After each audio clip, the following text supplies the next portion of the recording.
abo bakobwa bakiri batoya ejo niba Imana ibahaye ubuzima bagomba kuzashaka ejo bakaba ababyeyi.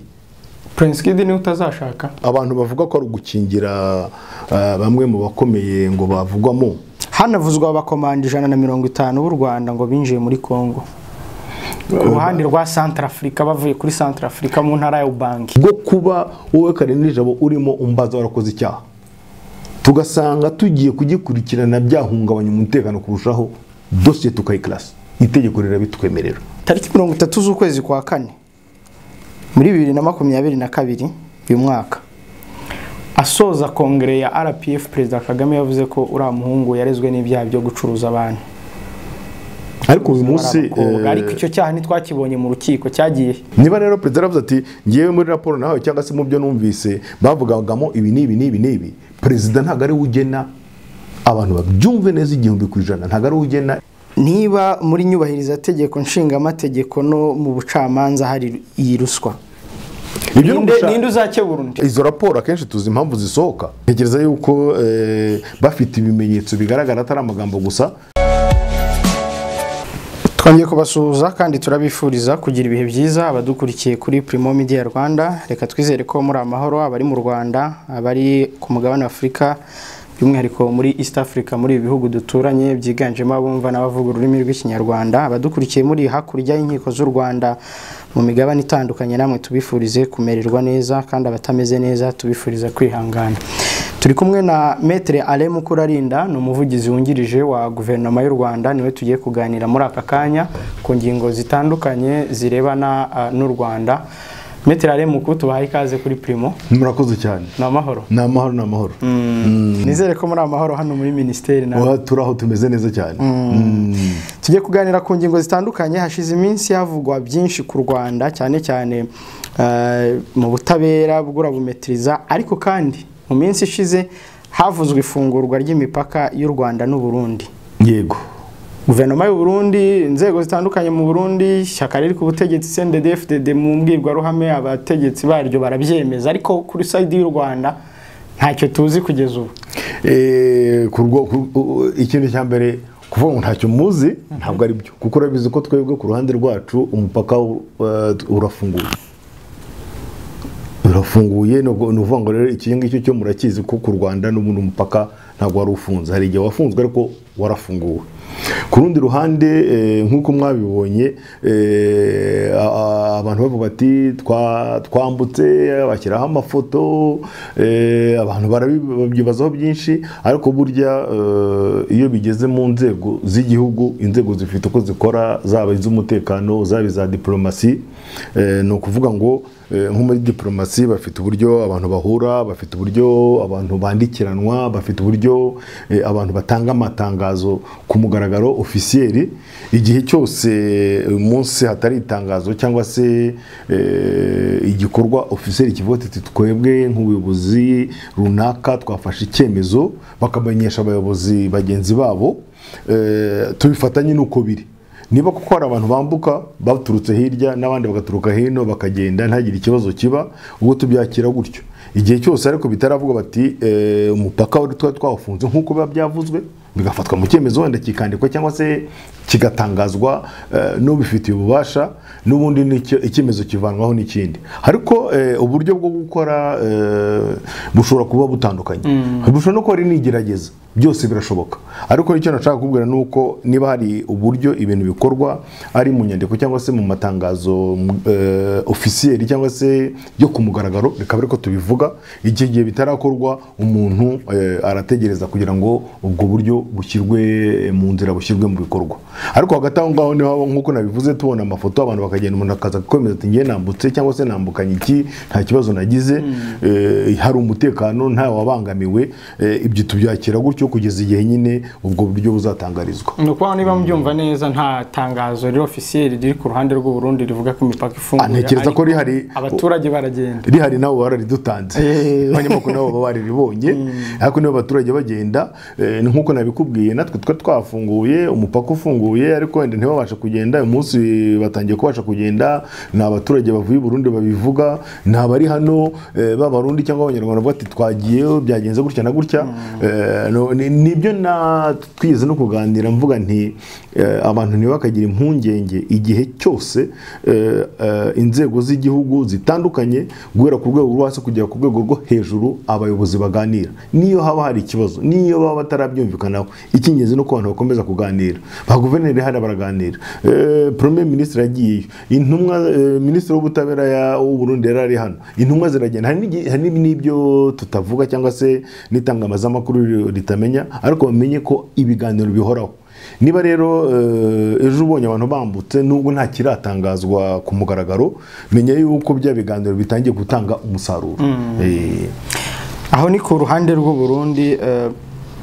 kuri Uganda hari ikibazo kigihari muri iyi minsi muri Uganda haravuga icyorezo cya Ebola bamwe bakaba bakikanga ko u Rwanda rushobora mu buryo butari officiel kuba rufunze nk'imipaka nta imipaka ifunze ariko u Rwanda n'ibindi bihugu byo muri East Africa ndetse n'ibindi bihugu byo ku isi naguha urugero ejo bundi abanyamerika bafashe ibyemezo ku bantu bava i Buganda ntabwo baba bafungiye umupaka ariko baravuga bati iyo muvuye indege zo zivuye i Buganda zijya kuri aeroport runaka handi zigomba kujya icyo ni kimwe mu byemezo byo gucunga no gukumira ikwirakwizwa rya Ebola mu Rwanda naho nuko ibyemezo byarafashwe ingamba zarafashwe nta winjira batamukontorere cyangwa se batamugenzuye ugomba kujya muri quarantaine cyangwa se mu haryo bwo babyita ngo iki mukato akajyamo ni iminsi ngira ngo 21 igashira akagenda haba ku kibuga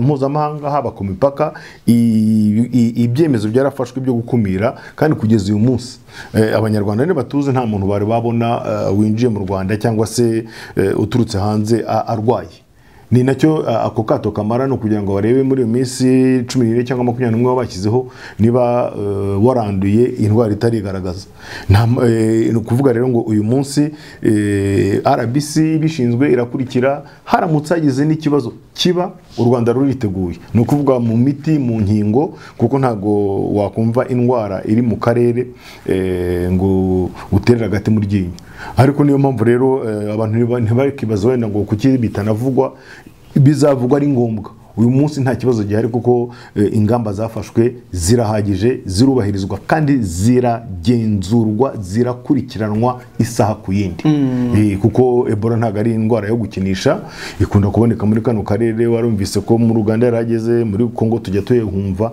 ngiye ngo no muri Tanzania yaragezeyo bivuye muri Uganda abantu rero bose ababishinzwe ingamba zarafashwe kandi baziriho nkuko umuntu acunga amata yashyize ku muriro hanyuma twabonye urujya n'uruza rw'abantu hagati y'u Rwanda na Uganda ariko ibicuruzwa bisa nkaho hakirimo ikibazo ntago ari ikibazo hari amabwiriza yo muri East Africa hari ingamba ziba zarafashwe kubirebana n'ubuziranenge ibyo byose abantu barasaba nkuko bisanzwe ari exporta abajyana ibintu cyangwa se bashaka kubyinjiza none ibyo bintu bikigwa bigasuzuma bagatanga impushya nkuko byari bimeze mbere n'ubundi ibintu bigenda gahoro kubera ko urabona abantu ushobora gufungura abantu bagasaba ari benshi icyarimwe ushobora gufungura ubwo nabinjiza cyangwa se nabashaka ko ibintu bisohoka ugasanga wenda amadosiye abaye menshi kuyiga bifasha umwanya ariko ntago ibintu bifunze ngira ngo nawe ntago mbajije uti nta kintu na kimwe kinjira ariko nizo ngamba zose ziba zarafashwe kugira ngo twubahirize amategeko tugenderaho muri East Africa twubahirize amategeko tugenderaho mu Rwanda kubirebana n'ubuziranenge icyo ni ikintu gikomeye ubonye ubu ku isi yose buri muntu hita kuri qualité na quantité urugero n'uruza rw'ibicuruza byinjira uko bingana ari byinshi se cyangwa bikeya ariko nuko bigomba kuba byubahirije ubuziranenge haba ku rwego rwa East Africa haba ku rwego rw'u Rwanda ibyo rero hashobora kugera ibintu bishobora gutinda ariko ndabizi neza ko ibintu biragenda reka tunyarukire gato kuri Repubulika ya Demokarasi ya Kongo imipaka iracyafungwa saa 9 amakuru kireka mbanje kuyabaza nta kireka mbanje kuyabaza kuko ntago iki kibazo nagikurikiranyeho gusa icyo nzi cyo nuko kubirebana n'u Rwanda nta mpunyenge zihari nta mpungenge zihari, abantu bashobora kwambuka, bashobora kugaruka ariko bakitonda kubera yuko kubera ibivugirwa muri Repubulika Iharanira Demokarasi ya Kongo, rimwe na rimwe usanga bari kuvuga bati abantu bafite inkomoko mu Rwanda, abantu basa n'abanyarwanda, ugasanga hari abantu babikoma ndetse hari nabo amavideo, amashusho twarayabonye, hari nabo bagira bahohotera. Tugira amahirwe yuko n'ubuyobozi bwa Kongo bubyamagana, ariko navuga ko kubyamagana ntabwo biba bihagije gusa, ni na byiza, ni na ngombwa ko uwafatwa muri ibyo bikorwa akurikiranwa, uwo ari wese, yaba umuyobozi yaba umuturage. Ariko nk'uko nari mbivuze, kuba byamaganwa nayo ni intambwe. Nkavuga nti rero umupaka afungwa kugeza saa 9. Icy'ingenzi nuko n'abanyarwanda ubwabo abakorerayo, navuga nti umuntu wumva akorera ko bitari ngombwa agomba kwitonda, uwo biri ngombwa nawe akitonda kurusha, kuko ibyo bibazo biracyahari. Mu gihe rero bitarakemuka, twizere yuko ubuyobozi bwa Kongo bikurikirana, bugakurikirana uwo ari we wese washaka kuvuga amagambo ajyanisha kuri ibyo byaha byo kuvangura abantu. Ntekereza ko n'umuryango w'abibumbye w'ukure aherutse nawe yo kubyamagana, kandi abategetsi bayobozi b'ibihugu byombi babiganiraho. Numva ko bizahosha, ko mu gihe bitarahosha abantu bagomba kwitondera ko ibyo ngibyo ntabwo bivuga yuko imipaka igomba gufungwa cyangwa se ibihugu bidakomeza guhahirana. Ikibazo kirahari, icy'ingenzi no gukomeza kukiganiraho. Ariko n'abanyarwanda ubwabo barakurikira, abari ku mupaka, baturiye imipaka yombi, bari n'abari kure, akavuga ati ndabona uyu munsi bitameze neza, wenda urugendo nashaka gukora, akazi nashaka gukora nagasubika, nkazagakora ejo, nkareba uko aho ibintu bigana. Hanyuma reka dusimbukire gato ubutumwa bw'ingabo z'u Rwanda. Hari ziri muri Mozambique, hari ziri muri Central Africa, ariko by'umwihariko hano muri Central Africa hakunze kuvugwa ikibazo cy'uko u Rwanda rushaka gufasha Perezida Faustin Archange Touadera guhindura itegeko nshinga ya kiriya gihugu kugira ngo yongere kwiyamamariza manda ya 3. Ibi bivuze iki?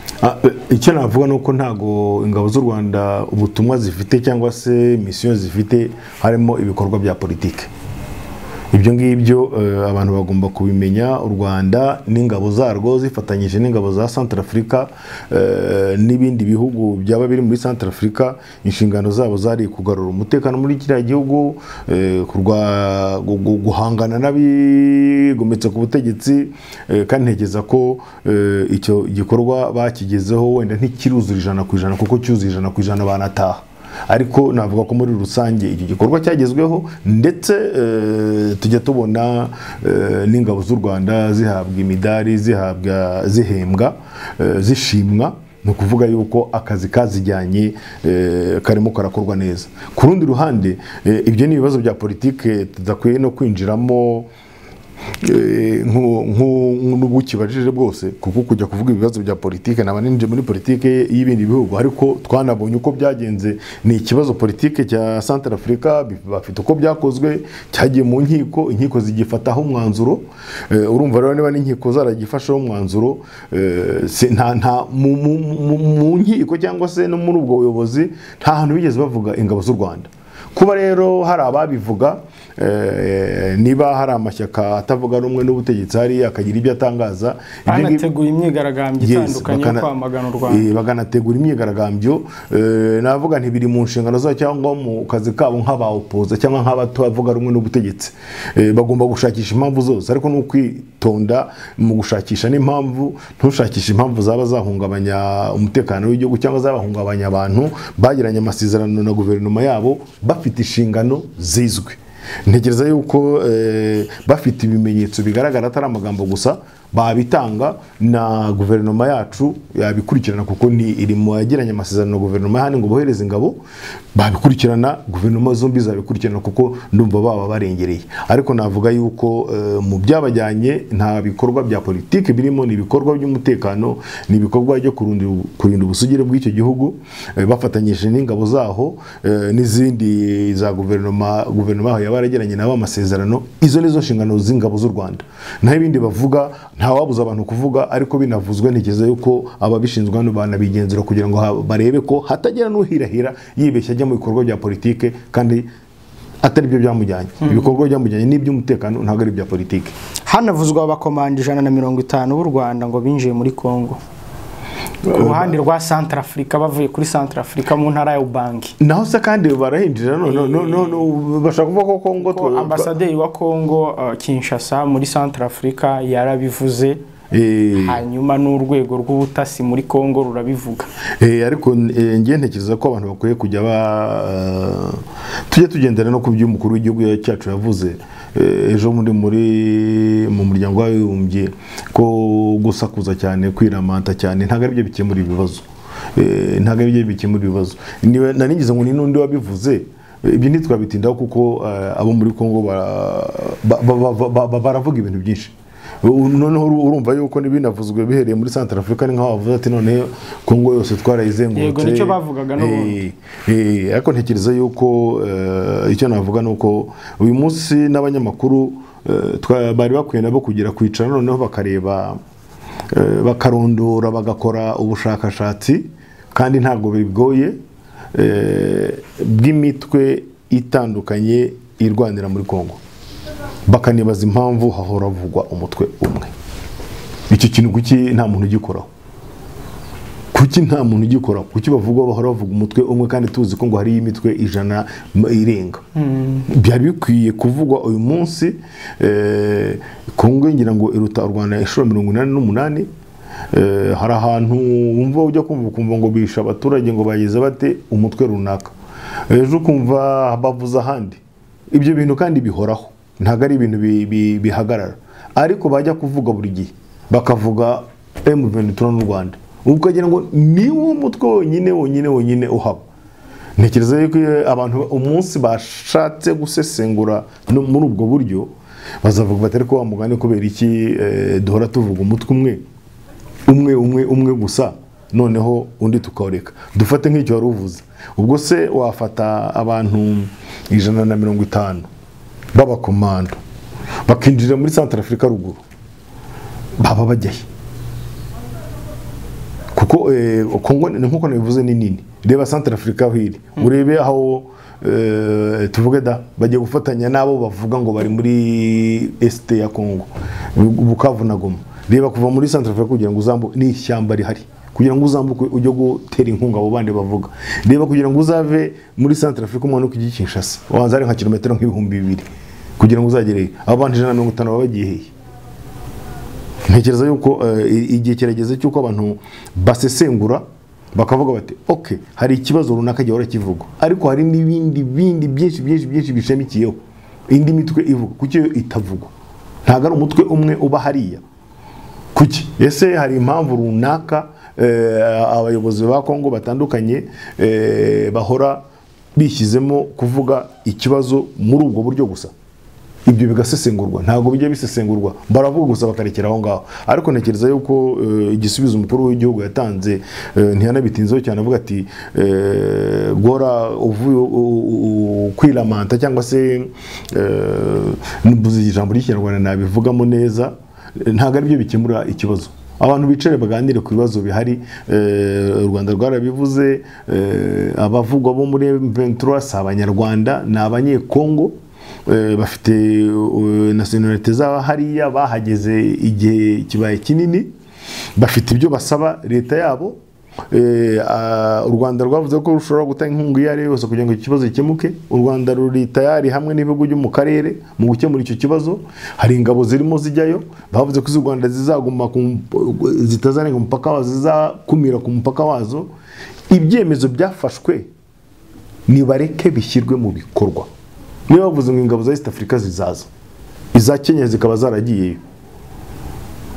n'izindi zikaba zigomba kujyayo icyo nicyo gikwiye gushyirwamo ingufu ese icyemezo cyafashwe cyakirwa mu bikorwa gute nawe ukomeza kuvuga gusa ngo byagenze gutya ibyo ngibyo ahubwo navuga ko usa naho ushaka kubangamira ishyirwa mu bikorwa icyemezo kiba cyafashwe numvise ari n'andi magambo menshi umuntu atakwirwa avugamo batangira guhindura n'abayobozi babo bamwe batangiye kubita ngo nabo muri Kameruni ubwo sinzi niba warabyumvise abandi batera kare umuyobozi wagiyeho muri bakajya kuri televiziyo bakabivuga umuyobozi wagiyeho muri Kenya nawe batangiye kumwita umunyarwanda harabona byumvanye no kuvuga ngo perezida wavuyeho we byari kuba ari rwose byari sawa none yavuyeho hagiyeho ufite ukomoka mu Rwanda none ingabo zagomba kwinjira bunagana zinjiriye ahandi murabona ko nyine byabaye ikibazo bari baje kurwanya imitwe none akabivuga ati baje kurwanya imitwe irwanira muri Kongo none ngo bavuze yuko baje kwitambika hagati ya ingabo za Kongo n'ingabo za M23 ya mitwe yose arayibagiye gato kuri M23 no kuvuga ngo Kongo bajya kwicamo kabiri byindi bya balkanization bahora bavuga ko byo kwicamo ibintu byinshi cyane bivugwa ibyo ngibyo ni nabyo nongere mbigarukeho Perezida wacu yavuze ati ariko kwirugwamo sakuza muvuga ibintu byinshi bitandukanye ntabwo ari byo bikemura ikibazo tugize Imana dufite amasezerano y'ibiganiro byabereye muri Kenya Nairobi bitangiye gushyirwa mu bikorwa reka bishyirwe mu bikorwa ahubwo uvuga uti birimo birashyirwa mu bikorwa nabi hakosorwa ibi cyangwa se byatangiye kugira umusaruro mureke dushyiremo ingufu turwanye iyi mitwe yose naho gukomeza uvuga uti ibi byagenze gutya ntabwo tuzaza mu nama y'abadepite nabyo narabyumvise ni ibyo ngibyo byose nibyo Perezida Repubulika yakubiye mu ijambo rimwe bati guhora abantu bajya mu byo ku ruhande aho kujya ku muzi w'ikibazo ntabwo ari byo bizagikemura. Twagarukaga kuri diplomasi muri rusange reka twigarukire mu bijyanye n'ubutabera. Mu butabera hashize iminsi havugwa ikintu kijyanye n'ubuhuza hagati wakoze icyaha n'uwagikorewe mu gihe wakoze icyaha cyemera. Iriya gahunda y'ubuhuza igeze iriya gahunda ahubwo twari twaratinze kuyijyamo sinzi niba hari amategeko yari yandikwa cyangwa se ngo ashyirwe mu bikorwa ariko ntekereza ko ari gahunda nziza kuko reka dufate urugero rw'igihugu cyateye imbere muri byose ndetse no mu butabera muri Leta Zunze Ubumwe za Amerika burya ku manza 190 zirangirira muri iyo gahunda uvuze y'ubuhuza none 10 akaba arizo zijya mu nkiko bivuze yuko bikemura ibibazo vuba ndetse bikaba byanarinda kuba muri gereza habamo abantu benshi bivuze rero yuko ni gahunda nziza kuko ituma uwemera icyaha aracyemera akavugana n'ubushinjacyaha kandi ubushinjacyaha bukaba butirengagiza uruhare rw'uwahohotewe kuko ibyo bintu uko ari bitatu bigomba kugenda hamwe uracyemera ubushinjacyaha buremera ko mu biganira itegeko rirabigena bien sûr noneho n'uwahohotewe inyungu ze zikitabwaho urumva yuko niba uwahohotewe avuze ati wenda barankomerekeje itegeko rivuga yuko baguha indishyi runaka bakanakuvuza akavuga ati nta kibazo biratunganye uwemeye icyaha niba yacyemeye akagisaba imbabazi akemera no kwishyura izo ndishyi akemera no kwishyura ibyatanzwe kugira ngo umuntu avuzwe iki ni ikindi gikorwa cyiza noneho byashyirwa mu bikorwa ugasanga victime cyangwa wahohotewe ntabwo nabongo banyeme inyungu ze ariko nibura yumvise yuko ikibazo cye cyitaweho abonye ubutabera wa undi nawe arahanwe kuko indishyi kwishyura indishyi no kwishyura ibyo wa undi wahohotewe yakoresheje ni igihano ariko no ku rundi ruhande ntagiye muri gereza wenda tuvuge ni icyaha gikuze ni umuntu wakoraga akazi runaka ntataye akazi umuryango we ntubihombeyemo kubera ko iyo agiye muri gereza atakazi niba yari afite inguzanyo yishyuraga ntagongera guhema ngo yishyure ugasanga noneho nawe umuryango nawe ugiye mu bibazo ugasanga hakemuka ibintu byinshi kandi vuba kandi ntagire urenganiramo cyane cyane ko n'abavoka baba bahari bakurikirana impande zombi icyaha afite avoka ari ubushinjacyaha buza amategeko ugasanga biramiye ibintu byinshi no ku rwego rwa leta uzi neza ko iyo umuntu afunzwe ni leta imwitaho byose kumuvuza kumugaburira kumucumbikira ibyo byose kandi yatangaga n'umusoro nawo ibyo byose ugasanga ni ibintu bituma hari izindi nyungu zari kubangamirwa ziba zibungabunzwe kandi ntagire uwumva ko arenganiyemo niba rero muri Leta Zunze Ubumwe za Amerika 90% z'imanza zinyura muri ubwo buryo kandi nta mahane tujya tuhumva. Ntekereza yuko ari urugero rwiza dukwiye kuba twagenderaho. Hano urabibona neza ko dufite muri za gereza harimo ubucucike bw'abantu benshi. N'ibyo bibazo byose tuvuze byo kuvuga tuti umuntu wakoze icyaha nawe hari ingaruka bimugiraho, aragikora ariko yafungwa bikagira ingaruka ku muryango we wose. Ese nicyo victime yifuza? Arifuza yuko abona ubutabera, niba ari byo yadepanshije cyangwa yakoresheje yivuza abyishyurwa, niba ari indishyi azishyurwa, bikarangirira aho ngaho. Ntekereza rero ko cyaba ari igitekerezo cyiza cy'uko twajya muri iyo system, natwe twajya muri ubwo buryo bwo bita plea bargaining mu cyongereza, ni negotiation mbese, ariko ni ubuhuza bushingiye ku mategeko. Iyi gahunda igeze iyi gahunda kereka mbaje muri Minisiteri y'Ubutabera, ariko nduba iri hafi yo gushyirwa mu bikorwa, niba atari no muri kuno kwezi. Hanyuma mu butabera wowe wanabukozemo, mugira ihame rivuga ko ubutabera butinze bungana n'ubutatanzwe. Yes. Ubutabera ko buri kuvugwamo gutinda? Oya, njye ntabwo njya nemeranywa namwe, ahubwo icyo kibazo nanjye nakuzakibabaza. Kuki mutavuga uko ibintu byagenze? Ejo bundi hari urubanza rwabaye, abanyamakuru bagirwa abere kuva 2018. Yes, ariko nta muntu uravuga ko kuva 2018 kugeza ejo bundi bagirwa abaye habayemo imanza 3 cyangwa 4 zikagera no mu rukiko rukuru haute cour, ku manza zibanziriza izindi zirahari.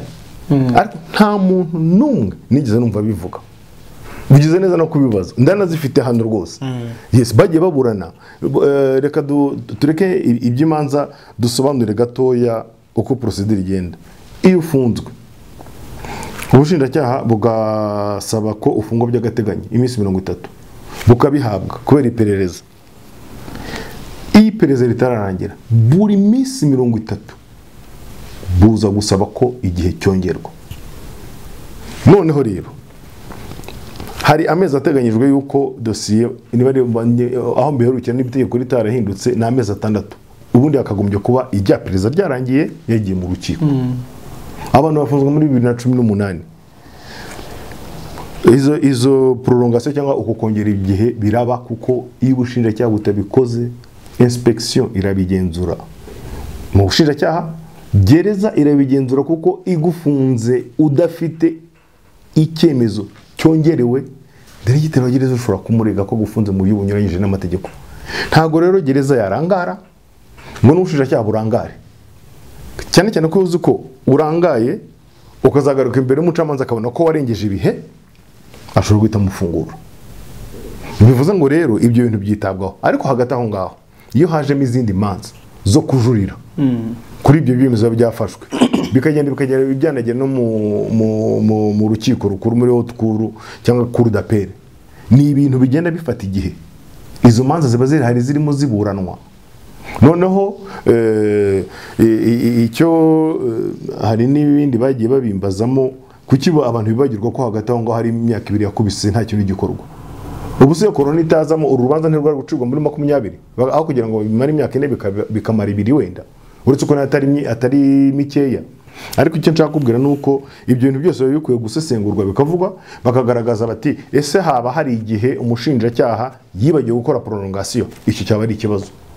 Ese haba hari igihe amezi 6 ashize umucamanza atabaje ko mu itegeko rivuga amezi 6 mwagombye kumwaruje dosiye kuki mutayohereza, arabibaza.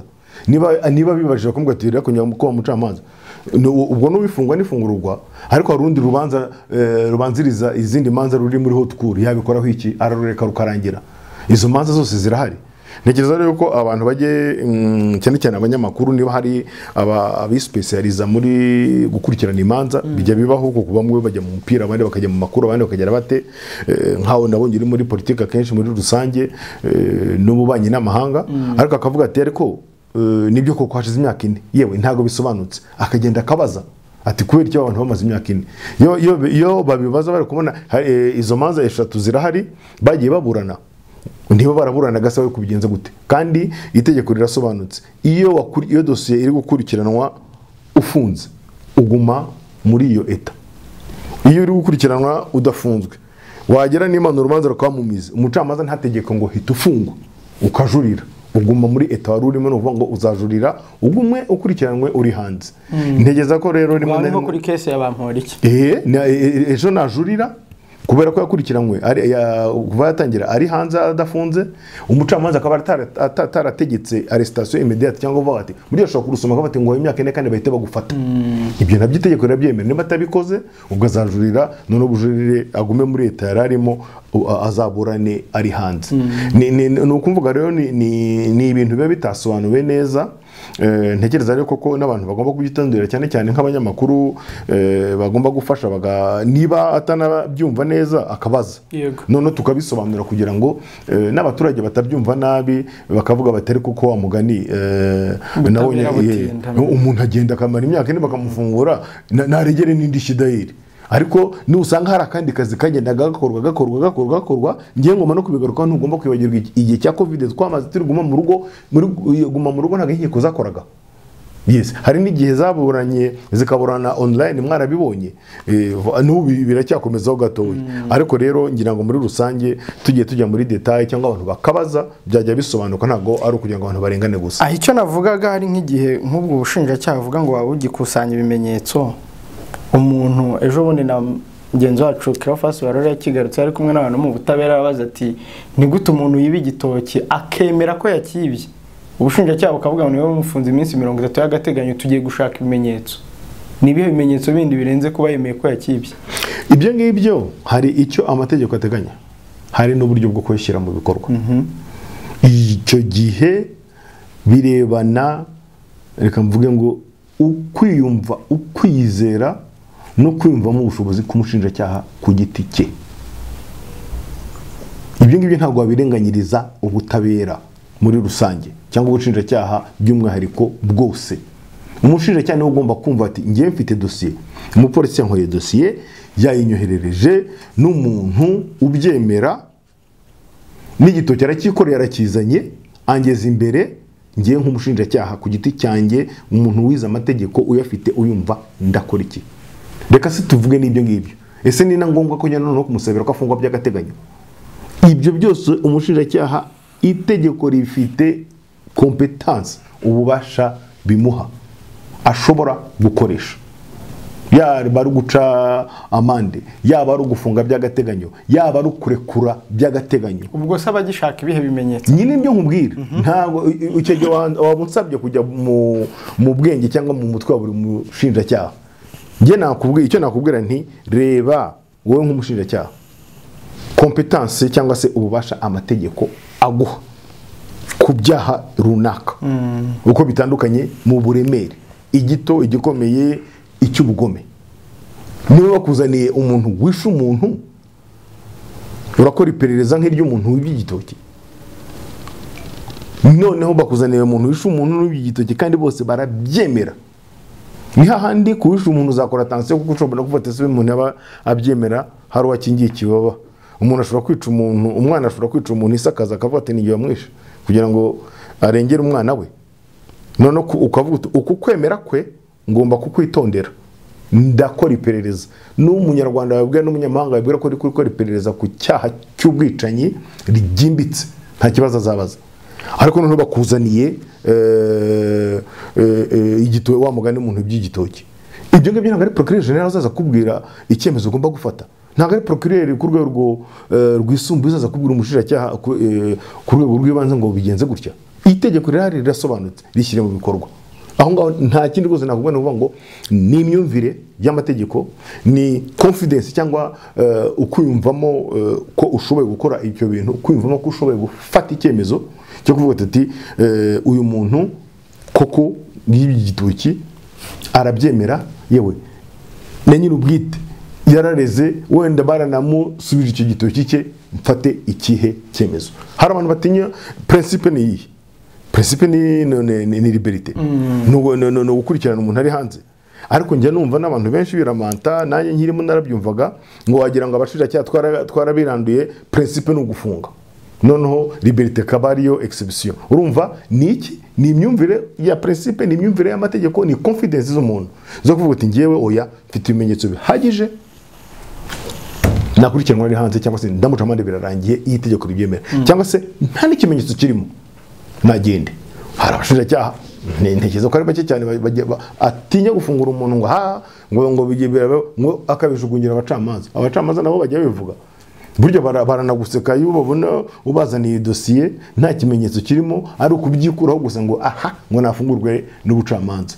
Nibyo nkubwira rero ahangaha ni ikibazo cya buri mushinjacyaha ku giti cye n'itegeko imbere ye na confidence zo kuvuga ati nafata icyemezo runaka. Tugaruka gato kuri case irimo iravugwa muri iyi minsi witwa Prince Kid. Warabyumvise ko bari kuvugamo ko rura rubanza rwe kurushyira mu muhezo ari ugukingira bamwe mu bakomeye bashobora kuba bihisha inyuma ya biriya byaha akurikiranwaho. Ibyo nibyo abantu bavuga ariko yes, kandi buri wese nkuko nabivuze hano agomba afite uburenganzira bwo kuvuga uko abyumva. Ngiye nanjye nshobora kuba abantu bavuga ko ari ugukingira bamwe mu bakomeye ngo bavugwamo kuki nta nemwe baranabimbajije kenshi gatandukanye n'abantu bisanzwe atari kuvuga ngo ni mu itangazamakuru. Abenshi nkabaza kuki ko ntawuza ambwira abo bakobwa bavugwamo nabo bakobwa bavugwamo bakiri batoya. Iyo mvuga batoya no ntugira ngo ndashaka kuvuga ngo bari munsi y'imyaka 18 n'uri n'ugifite 19. Abo bakobwa bashobora navuga ngo kimanipire kubera ibyiza babona muri misi ukagira ibyo bashukisha. Abo bakobwa bakiri batoya ejo niba Imana ibahaye ubuzima bagomba kuzashaka ejo bakaba ababyeyi. Prince Kid ni utazashaka oya buretse gato nawe turamugeraho.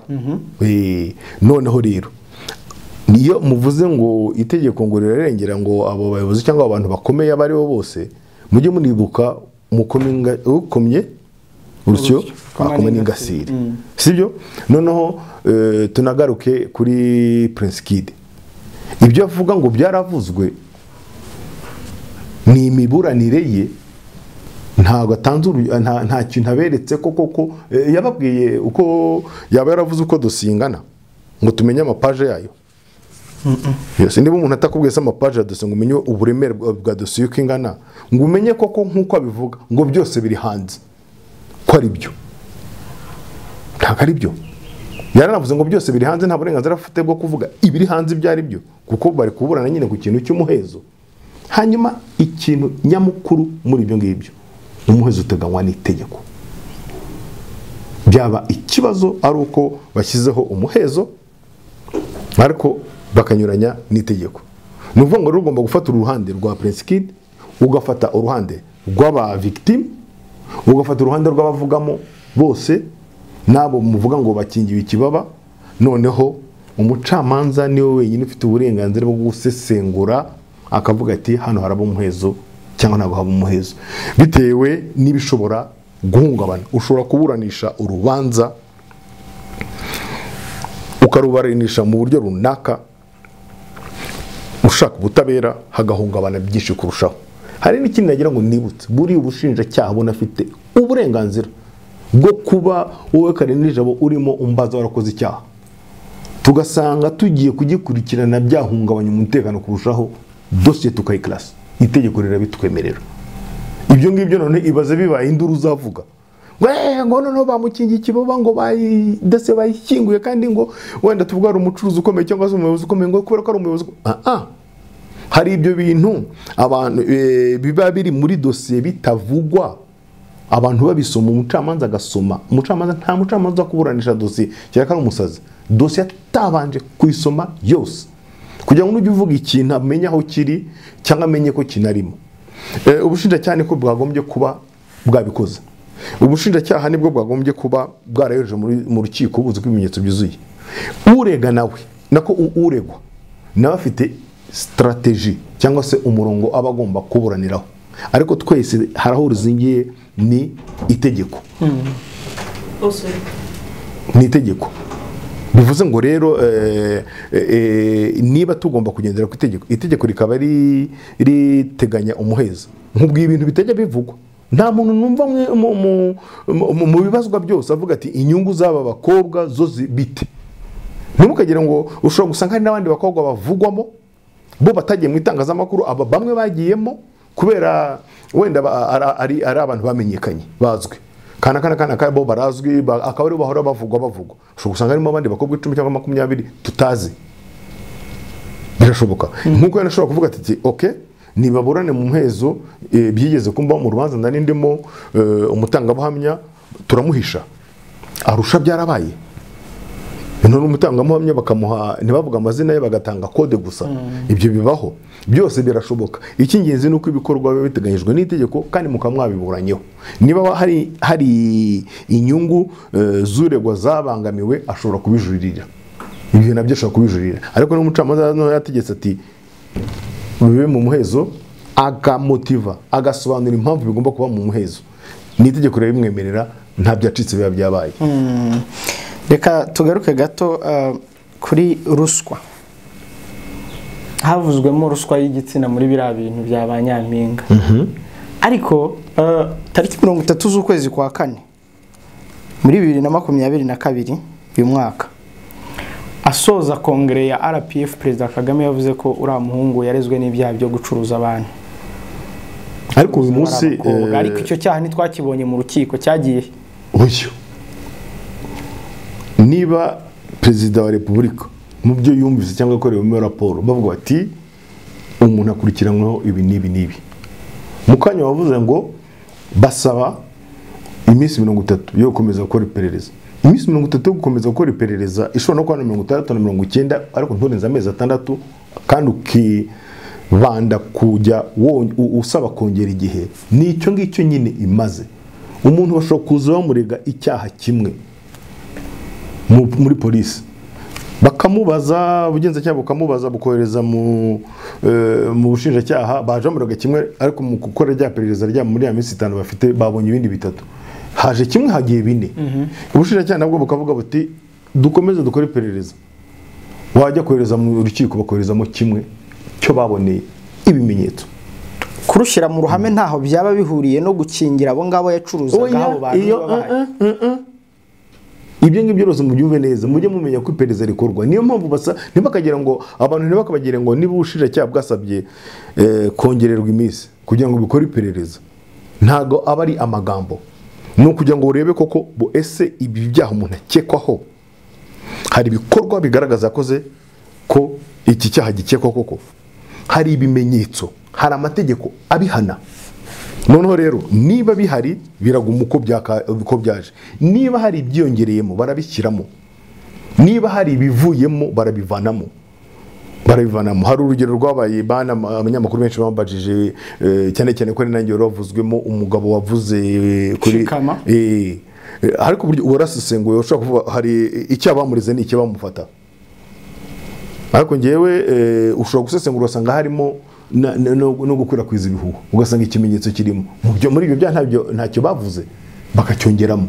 Niba rero perezida aravuze ati ngewe muri raporo nawe cyangwa se mu byo numvise bavugagamo ibi n'ibi, perezida ntago ari ugena abantu babyumve neza 100%, ntago ari ugena ibyo ubushinjacyaha buri bujyane mu rukiko, ntago ari utegeka ibyo umucamanza ari buburanishe. We yatubwiye muri rusange nk'umuyobozi mukuru w'igihugu ugomba gukorerwa raporo z'ibyabaye mu gihugu, nk'umuturage w'umunyarwanda nawe wumvise ibintu yaba ari muri raporo cyangwa se ari ibintu bamubwiye akavuga ati numvise ibi n'ibi, ariko ntiyigeze abwira ubushinjacyaha ngo numvise ibi n'ibi kandi abasabye nibyo bigomba kugumamo. Oya, ibyo ngibyo rwose bigiye bitandukana. Hari n'abantu numvise iyo perezida avuze ngo yaruciye, oya, perezida akorerwa raporo z'ibibera mu gihugu cyose n'inshingano ze. Ashatse rimwe na rimwe yabitubwira nko mu nama cyangwa se mu bindi biba byabaye, haba ari mu nama z'abantu bakeya cyangwa se n'abantu benshi, yarabivuze hari mu nama ku mugaragaro bati numvise ibi n'ibi, ubundi nawe arareka inzego z'ubutabera zigakora akazi kabyo. Kuba rero uyu munsi hari dosiye nagiyemo, hari batwoherereje ibyaha bya terorisme, twajya kuri ugasanga ubushinjacyaha bwabivanyemo, none ugasanga naho undi twabivaniyeho ngo mwari mwambeshye ngo mwari mwagize gute. Hoye iperereza ryari nibyo bagukekaga, ni n'ampamvu umuntu ahora akekwa kugeza urubanza rurangiye. Nose nta cyaha ushobora gukorera mu rukiko, ntago bakikurize ugikorera mu rukiko, umucamanza akakiguhamyaho akakiguhaniraho kitaraje mu nyandiko itanga ikirego. Ibyo rero bijye bisobanuka neza niba umuntu ku ruhande yawo mu executive ya mu deputy yavuze ati numvise ibi ntago abategetse ubushinjacyaha cyangwa ubugenzacyaha ngo aba ari byo mukurikirana. Tukiri kuri ruswa, raporo ya Transparency iherutse ya page 35 iratunga agatoki inzego zose zivugwa n'itegeko nshinga ry'u Rwanda kuba zirimo ruswa. Ibyo ngibyo nteko nshinga amategeko ntekereza yuko bajye batanga bajye banavuga bayitanze n'abayihawe. Za raporo zikorerwa ahantu hirya zicaye zaba ari zikorerwa mu Rwanda zo bagumye no kuvuga bati bimeze gutya na gutya. Wenda bashobora no kugendera ku mibare yatanzwe na RIB itangiye imibare, ubushinjacyaha bugatanga indi, inkiko zigatanga indi, bakaba twavuga bati kuko ibyaha bya ruswa byariyongereye. Ariko niba byariyongereye bajye bibuka yuko no kuvuga yuko byariyongereye ko noneho biranakurikiranwa. Kuko iyo mibare ibigaragaza yuko byariyongereye, ariko kugira ngo babimenye nuko byakurikiranwe hari abafashwe bakabihanirwa icyaha, ariko baragenda bakivugira akantu kamwe gusa. Ikibazo cyanjye cyari niba muri nyubahiriza tegeko nshinga amategeko no mu bucamanza hari iyi ruswa, ninde uzakebura undi? Oya, ibyo no gushaka kugaragaza ko ibintu byacitse. Ruswa iba mu bantu, ntabwo iba muri parike, ntabwo iba muri ministeri, ntabwo iba muri beneri. Aba bantu ariko nabo bakora muri izo nzego nyine bajye bavuga ko ruswa iba mu bantu, ntibakazane gushaka ibintu byo gutwika gusa ngo inzego. Ibyo ni no se bishatse kuvuga yuko abantu bose bakora muri izo nzego ariko bameze. Tujye biterwa na angle cyangwa se n'uburyo umuntu uri gukora raporo ashaka kuyijyanamo. Niba ashaka kumva ko igihugu cya ibintu byacitse aravuga inzego. Niba ashaka kubivuga mu bintu byo muri rusange aravuga ati abantu mu Rwanda hari ruswa, cyangwa se muri Guinea hari ruswa, abantu barya ruswa batanga ruswa. Noneho nitujya mu mibare nkuko tubivuze, polisi gatanga imibare, ubushinjacyaha bugatanga imindi, ubucamanza bugatanga indi mibare, biranagaragaza ko noneho na ruswa na cyaha kiri mu bantu gikurikiranwa kandi kigahanwa, ko kirwanywa, ko hafatwa ingamba. Ariko umuntu ashaka kuvuga ati ni ibiki, izo raporo akenshi tuzi impamvu zisohoka, hari ibindi biba bigamijwe kugaragaza isura mbi y'igihugu, kugaragaza ko hari ibitagenda, kugaragaza yuko igihugu ari nkaho nta gihari. Ni nayo mpamvu umuntu ashobora kuvuga ati ewe twisanga muri presidence, muri primature, mu nteko, mu butabera no mu banyamakuru. Hasigaye iki? Wenda hasigaye ingabo tutavuze. Ubwo polisi yo bayihore bati ku muhanda wacu ibintu n'ibiki, ntabwo birirwa se bafata polisi ikabafunga cyangwa ikanabirukana kubera impamvu runaka. Navuga rero tujye mu maraporo ni na ngombwa kureba ninde wayitanze agamije iki, noneho yayikoze ashingiye kuki. Hari umuntu wicara muri Amerika bakamutelefona bakamuha amakuru, hari uza kuri tele akishakira amakuru. Ibi byose bigomba gusesengurirwa hamwe kugira ngo uhe agaciro raporo runaka iba yafashe imyanzuro iyi n'iyi. Kubirebana n'imibereho rusange y'abaturage, harimo haravugwa cyane inzara ishingiye ku biciro biri kuzamuka ku masoko, cyane cyane ku biribwa by'ibanze. Iki kintu nka guverinoma muri gutekereza ko cyakorwaho iki, cyane ko hari bigenda binakorwa mu bijyanye no korohereza abantu imibereho muri iyi minsi, aho leta yigomwa amafaranga ya nkunganire mu bintu bitandukanye. Kuri ibi mibereho ikomeje guhenda, usanga nk'imusanze ikiro cy'ibirayi cyageze kuri 500 ku kigega cyabyo cy'ibirayi. Ariko nk'uko bivuze, hari ahantu usoreje uvuga uti hari ibyo leta ikora bya nkunganire mu byiciro by'ibicuruzwa cyangwa se by'ibyo dukoresha mu buzima bwa buri munsi bitandukanye uko ibishoboye. Hari ikintu uvuze uti ugasanga ibirayi biragura 500. Ese biragura 500 kuko byabuze? Ikindi kintu cyambere ukwiye kwibazaho, kandi ndumva ntago bigura 500 kuko byabuze. Biragura 500 kubera izihe mpamvu? Ni izindi mpamvu tunahuriyeho n'ibihugu byose. Ubu mu Bwongereza biracika imyigaragambyo ni yose. Uyu munsi mu Bufaransa station za essence 30% zirafunze, ntabwo essence yabuze, bari mu byigaragambyo. Abatunganya petrole za izine za raffinerie ya Total niyo ya mbere mu Bufaransa, ningira ngo ni ya Exxon niba ntibeshye cyangwa indi company, zirafunze, abakozi bazifunze. mu Bufaransa hari imirongo abantu barabura uko bajya ku kazi kandi essence irahari. Barashaka iki? Bati ibiciro by'ibiribwa byarazamutse, inflation yarazamutse 8-9 ku 10, mutwongerereho 10% by'imishahara tubashe guhuza nuko kuzamuka kw'ibiciro. Kuko birazamuka twe tugasigana ntitubashe guhaha. Niba nahahaye iminsi 29 ndimo none ndahaha 23 bafunze. Essence ntiyabuze. Ibirayi byazamutse byareze. Ejo nabonye kukwereka amafoto ya karoti zeze hariya wavuze mu kigega mu majyaruguru zishobora no gusigara ku muhanda zabo zuzijyana, ariko ibiciro bikazamuka. Urabibona neza ko na hano nejo bundi twagize imana essence ntiyazamukira amanuka na mazuti iramanuka gatoya, ariko bira byose ni ibintu bigira ingaruka iyo byazamutse, cyane cyane ibintu birebana n'ingufu, energy, nibi na petroli na essence na mazutu, ntako birazamuka n'ibindi bigasa n'ibishaka gukurikira.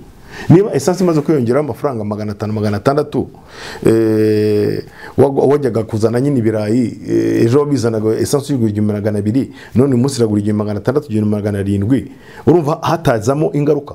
Kandi ibyo nitwigeze kubiganira intambara gitangira, abantu babimbaza bati abana intambara Ukraine iratangiye uyu munsi mu irimo itangira ntazagira umuntu uzamura ibiciro kuko ingaruka ntiziraza, ariko nyuma y'amezi 3-6 ingaruka byanze bikunze zizaza. Kandi nibyo turimo rya jambo mukurije ndani turimo neza. Ahubwo mvuge muti nyabuneka ngo guverinoma izakomeze igerageze kubona ububasha bwo kubona iyo nkunganire mu buryo butandukanye. Ahubwo tunavuga tuti niba ibintu byera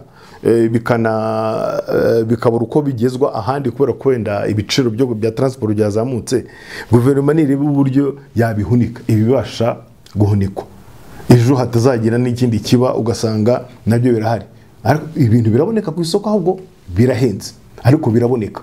Uyu munsi uvuze uti amapfa yarateye, wongeraho intambara ya Ukraine, wongeraho icyorezo twari tuvuyemo, bizanye inzara cyangwa bizanye uku kuzamuka kw'ibiciro, abantu bajye basesengura neza ni iki gituma kizamuka. Hanyuma rero ese ibiciro birazamuka mu Rwanda honyine? U Rwanda ntago ari ikirwa ku isi ngo kibe cyagira umudendezo umunezero muri ibyo by'ubukungu.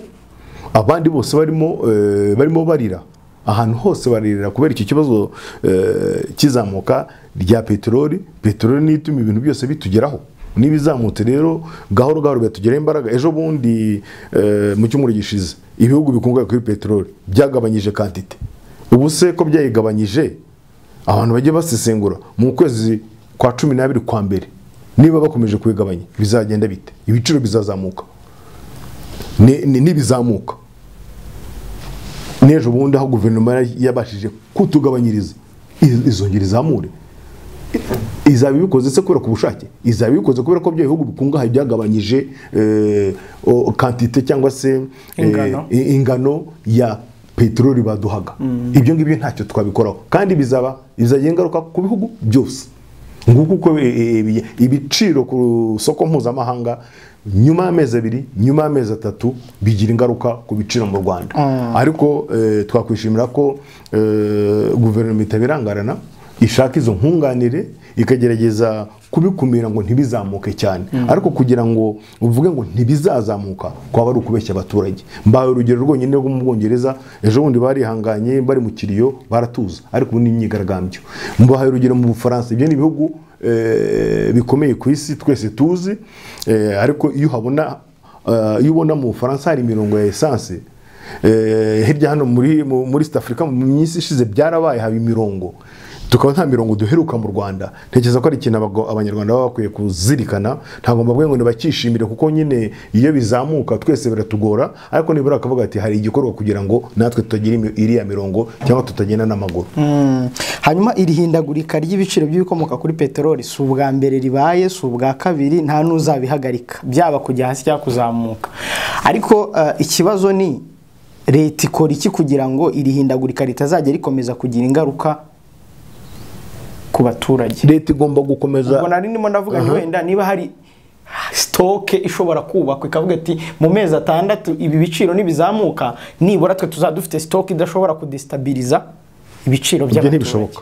N'igihugu nakubwiye iki gihanganye cy'Ubufaransa kigira stoke y'amezi 3 kandi ni igihangange. Ubu ngubu kugira ngo iyo mirongo igabanyike, leta yatangiye gukora kuri stock strategique zayo, igafata muri stock yashyize ya indi y'amezi 3 igatangira ikajyana mu masitasiyo ya essence kugira ngo ihe abaturage. Ariko igomba gukora, wumva ku bintu biba bigoye, igomba kubikora ku buryo itabangamira ya myigaragambyo, kuko ije igashyiramo stock yayo yose ikabangamira imyigaragambyo. Hari uburenganzira bw'abakozi barimo basaba ibintu wenda bifite ishingiro, bashobora no kunegosiya, basabaga 10 bakabaha 6 bakaza kubyumvikana bagahagarika imyigaragambyo. Nubwo igomba kugenda nk'ikandagiye ku magi ikavuga hari abagomba gukomeza gukora, hari n'abagomba gukomeza gukora imyigaragambyo, na kire kibazo kigomba gukemuka. Leta y'u Rwanda nayo niko igomba kubigenza, igomba kugerageza. Iyo yavuze ko ni buri mezi abiri n'igice irebe uko ibintu bimeze, yigize imana ikabona aho iyo nkunganire ari ukureka imisoro, ari ukuba yafata wenda tuvuge, reka dufate urugero rworoshye kugira ngo abantu babyumve. Twari dufite umuhanda ugomba gukora, tuvuge uyu muhanda ujya ku Rusumo, wabonye ko wabaye mutoya, wenda leta igize imana ibonye inguzanyo cyangwa se ibonye amafaranga avuye mu misoro, ikavuga reka guhera hariya i Kanombe imihanda itandukanira kugira muri Rugende tuhagira imihanda 2 igenda n'ibiriza, wenda byagabanya embouteillage, turakura mu misoro yabonetse. Ejo bigakubita wenda intambara muri Ukraine ikikuba 2 igasara, ibintu bikongera kuzamuka. Leta ishobora kuvuga ati ya mafaranga tugiye gushyira muri iriya mihanda, aho kugira ngo essence yongere izamuke, cyangwa kugira tubonye tugura ingano, cyangwa tubonye tugura ibishyimbo, reka tutuguze ibishyimbo tubike, ntawamenya ubwo umuhanda ukabuguyemo. Nuko nguko leta igomba kujongla ikabivuga. Yese kuko yahawe inguzanyo yo kubaka umuhanda, ubundi ibyo ntiyagombye kunyuranya n'amasezerano. Ese byashoboka ko isubira inyuma kagende kabira bank mondial kavuga ati mwari mwadenguza za miliyari nk'eshanu z'amadolari zo kubaka umuhanda, ariko torone ibintu bimeze nabi, nitwafataho imwe bakabyumvikanaho. Ni ibintu wenda bashaka kuganira ko iyo imwe nigende itume essence itazamuka. Nuko nguko leta igomba gukomeza kubigenza, kandi kugeza uyu munsi mubona ko byashobotse, biragaragara no mu bikorwa. Niyo nkubwira nti nta mirongo essence dufite, nubwo abantu bavuga ati essence iradenda cyane, ibiciro biragenda bizamuka, birazamuka, ariko ibintu ntibibura. Leta irakomeza igakora ku buryo ayo mavuta aboneka, iyo sukari iboneka, ibyo birayi byareze birahari, ntibibura. Ariko ntago muri context y'isi yabaye nk'umudugudu umwe ibiciro byazamuka ku isi yose ngo mu Rwanda bivuge ngo birasubira hasi cyangwa ngo biraguma hamwe ntibizamuke. Icyo bagomba gukora ni ukugerageza uko bashoboye kose ntibizamuke cyane. Ndakubwiza ukuri ko uyu munsi leta itagenda yongera kwa kundege yongera lisansi na mazutu yashyizemo yigomwe imisoro yitabikora. Uyu munsi dushobora kuba dufite litiro 2,000 cyangwa 2,500. Yagendaga inasobanura daire kavuga ati byari kugura ya kubera yo nigomwe biguza yangaye. Abantu bagiye bateranya ukikora mu bana bazi imibare yasanga wenda uyu munsi lisansi igura 2,200 2,300. Byari bya iburayi bitangiye kumanuka, ariko byari bigeze ku euro 2 litiro. Abantu byabakoze mu mutwe kuko ni ibintu bidasanzwe. Uyu munsi rero abantu bajya bifata muri rusange, kandi banamenye yuko ihora leta ihora ibizirikana ishaka izo nkunganire kugira ngo ibintu bidakomeza kuzamuka cyane, ariko kuzamukaho bitewe na context cyangwa se ibyo isi irimo ntago byabura. Hanyuma dusoreze kuri iki, utekereza iki nk'umuvugizi wa ungirije wa guverinoma ku cyifuzo Green Party yari yatanze cy'uko leta y'u Rwanda ikwiye kwicarana n'imitwe yitwaje intwaro itavuga rumwe nayo bakaganira, nubwo Green Party tutamenya aho yakuye igitekerezo cyo kwisubiraho? Mu gifaransa baravuga ngo ni yake les idiots qui ne changent pas d'avis. Sibyo? Yego. Yes. Kwisubiraho si kinego, kwibeshya ntaho bitaba, nta ntungane ibaho. Ariko nko wavuze ngo niba mu mitwe cyangwa se mu bantu barwanya ubutegetsi cyangwa se batavuga rumwe n'ubutegetsi biterwa na rangaje umuntu akoresheje iyo ariyo, niba hari umuntu urwanya ubutegetsi agafata intwaro agakoresha ibikorwa by'iterabwoba, ni hehe se ku isi wabonye umuntu avugana n'umuntu ukoresha ibikorwa by'iterabwoba? niba umuntu yavuze muri rusange akaza gusanga ibyo yavuze hari ibyo atagombaga kuvugamo agahindukira akabikosora, ngewe nta kinego mbibonamo. Kwibeshya cyangwa se gutana ntaho bitaba, nta ntungane ibaho. Icy'ingenzi ni uko wabona ngo wibeshye noneho ukaza kugaruka mu nzira nziza. Ikibi ni uko wabona ngo wibeshye bakabikubwira, yaba muri parti yawe, yaba inshuti, yaba abavandimwe, yaba ababyeyi, ukakomeza ukaguma muri uwo murongo. Ariko ushobora no kugumamo kubera gahunda ufite cyangwa ibyo wiyemeje. Kuba rero ishyaka runaka cyangwa se umuntu runaka ku giti cye yavuga iki kintu ejo akongera akavuga ngo ndagikosoye nibeshye, ngiye nta kinego mbibonamo. Yasesenguye, yagishije inama, yabwiwe, yanumvise. Bigaragara ko aba anafite ubushobozi, capacité intellectuelle zo kuba umuntu ushobora kuvuga ikintu arangiza akavuga ati ngewe ngarutse imbere yanyu nibeshye, ibi ngibi sinagomba kubivugamo. Abafite n'ubushobozi bwo kwicara mu biganiro akaganira n'abantu ku kibazo runaka mpaka bakiboneye igisubizo.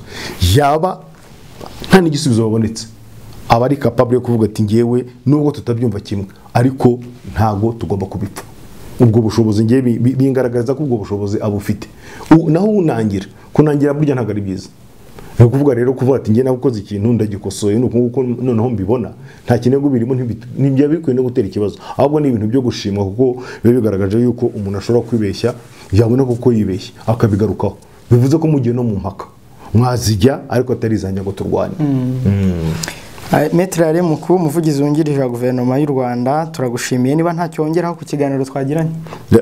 Yewe twabinyuzemo byinshi, ndumva nta cyo nakongeraho.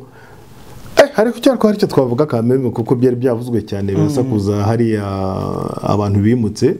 Sinagira ngo ariko hari abanyamakuru ba Kibiraro, Kangondo, ahazwi nk'abanyahe, bavuze ibintu byinshi cyane. Ariko iyo sesenguye nyuma y'icyumweru kimwe bibiri ukurikije uko gahunda zagenze, ndibuka ko zitangira wagira ngo u Rwanda rwugarijwe n'intambara. Warebaga amakuru hirya no hino, na hano nicaye mu biro wareba ukavuga ariko ibintu ko biri kubera hano hirya muri birometero 2 ukuva wagenda ukajya kureba abantu bagose ngo drone zateye, helicopter zateye, abasirikare bate, ibintu byinshi byaravuzwe. Ariko mu masaha 48 masaha 72 ibintu biratungana. Abantu barimurwa, abafite ibibazo mu nkiko bamwe bavamo. Urubanza ruracyakomeje, rwagombaga gusomwa ariko umucamanza ntabonetse, ruzasomwa mu kwezi gutaha. Numvise ko harimo hagati aho ngaho bavuye muri izo manza, abari bafite imitungo irengeje miliyoni 35. Ibibazo byose birimo birakemuka.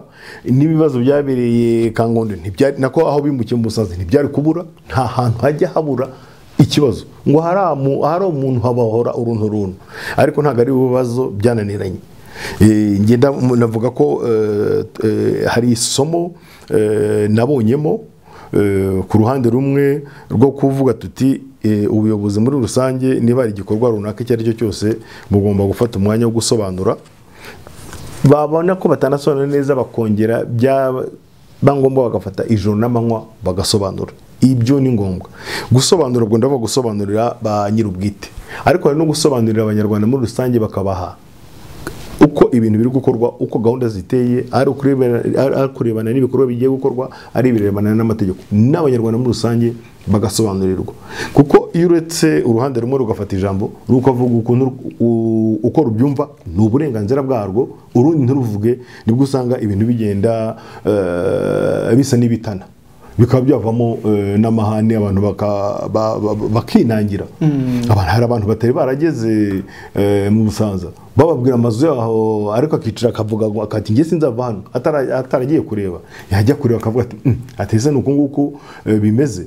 Intekeza rero ko impande zombe ziba zigomba guhura zikaganira, zifite uburenganzira bwo kujya nyuma y'ubuganira kujya kuvuga ibyo zisaca, ariko zishaka, ariko nibura zigasobanurira abaturage barebwa n'igikorwa ndetse n'abaturage muri rusange. Ibyo bintu ni ngombwa 100%. None niba ari n'ibindi bibazo byavutse aho bagiye nabyo bigakurikiranwa, ntibaterereye bavuga ngo abantu bimutse bagezeho bagomba kujya muri kiraho ngaho. Abantu bahagiye ahantu hagiye gutura abantu 3,000 icyarimwe, ni ngombwa yuko nabo bakurikiranwa. Hari ibibazo by'imihanda, amazi, umuriro, amashuri, ibitaro, byose bigomba kugenda bigakurikiranwa. Ariko icyo navuga muri rusange nuko aho bagiye uyu munsi haruta aho bari kandi ntekereza yuko nta wahawe ingurane iri munsi y'ibyo yari afite, kandi niba byaranabaye ubutabera buzabikemura.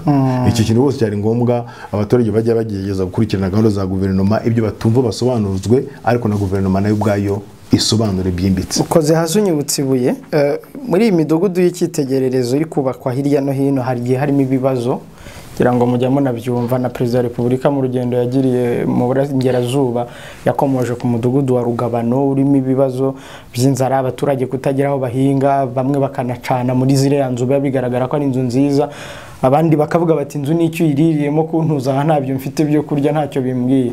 Ibi bibazo guverinoma igeze he ibishakira ibisubizo? Hari na raporo y'abasenateri yagiye hanze igaragaza ibibazo nk'ibi mvuze. Ni icyo nakubwiraga nyine,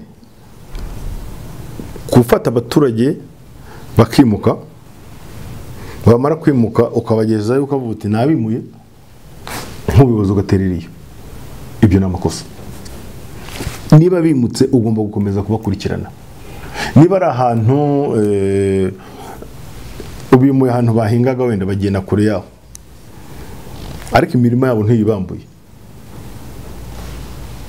aho hafi bajyanye nta yindi mirimo bahaye kubera ko indi isigaye kure, ntukurikiranye icyo kibazo. Ubwo nta kibazo, uwimuye ikibazo kimwe, ukemuye ikibazo kimwe, ariko uhanze ikindi kibazo, ibi bigomba gukurikiranwa. Niba abantu ubimuye ukabatuza hari yari batuye mu cyayi, nibo abantu ba mbere bagombye kubona akazi muri icyo cyayi mbere yo kujya kuzana abandi. Ntekereza rero ko ikigomba gukorwa n'iki, ni ukuvuga ngo na mbere yo gutegura gahunda yo kuvuga ngo abantu bazimuka cyangwa hazakorwa igikorwa n'iki, wagombye kuba warateganyijwe hote aho bagiye bizagenda bite. Buriya hari abantu bibutse mu Busanza, abimutse mu cyiciro cya mbere bahagera batangiye kubaka andi mazu y'icyiciro cya kabiri, bahita babona akazi. Urumva yo niyo bayarangije abafite uko abayeho afite n'aho yahita akomereza. Ariko ibibazo urabazanye, utangiye icyiciro cya kabiri, uzanye abandi bakoze, kandi aho ngaho harimo abantu b'abafundi, abayede n'abantu yes. Ntekereza yuko ni ngombwa yuko igihe habaye gahunda nk'iyo ngiyo abantu bakurikiranwa. Hari n'abantu ushobora gushyira mu mazu batari basanzwe bazi kuyabamo, ugasanga umuntu ntazi gucana itara, ugasanga umushyiremo toilette ntazi kuyikoresha, ugasanga umushyiremo ubwogero ntazi kubikoresha, ko ari ibintu bigezweho. None se umushyizemo nushyiremo abantu ngo babigishe babiri uko bikorwa bikangirika, ejo ukaba ari ngombwa kujya kubisana cyangwa kugura ibindi, ubwo ntubuhombye. Ni ngombwa rero yuko kandi ibyo birareba cyane abayobozi b'ibanze aho bari. Niba wimuye abantu ubashyize ahantu mu mazu yubatswe bigezweho, executive wo murenge cyangwa niba ni mirenge ibiri ntawe ujya hakandagira, meya ahagera rimwe mu mwaka, urumva harimo ikibazo. Ni ukuvuga ngo rero ni ngombwa yuko niba abantu hari igikorwa gikozwe kiba cyarateganyirijwe uburyo kizakurikiranwa, kandi ubwo buryo bwateganyijwe bugashyirwa mu bikorwa koko. Ntibivuga ko rero n'abateganya ibyo bikorwa n'abagomba kubikurikirana nabo baba bafite izo raporo bagomba gutanga. Niba aba executive, aba meya bari anda cyangwa se babarizwa muri minaloke, bakaba bavuga bati dore wa murenge w'icyitegererezo, dore barimutse, dore ibikorwa byari bahasanze, dore ibyo babashije gukora, ibyo byose bigakurikiranwa. Nicyo cyonyine gishobora kubikemura. Naho kubimura ni byiza, kubashyira mu mazu meza ni byiza, ariko kubashyiramo ugaterera ukavuga uti ngaho nibirwarize, ukemuye ikibazo kimwe ariko ugahita uhanga ikindi. Murakoze cyane Maître ari Mukuralinda, turabashimiye ku kiganiro mwaduhaye. Murakoze cyane. Reka dushimire n'abari badukurikiye, dushimira kandi n'ubu ofisi y'ubuvugizi bwa guverinoma y'u Rwanda kuba yatworohereje kugira ngo tubone amakuru ku bibazo bitandukanye twaganiriye.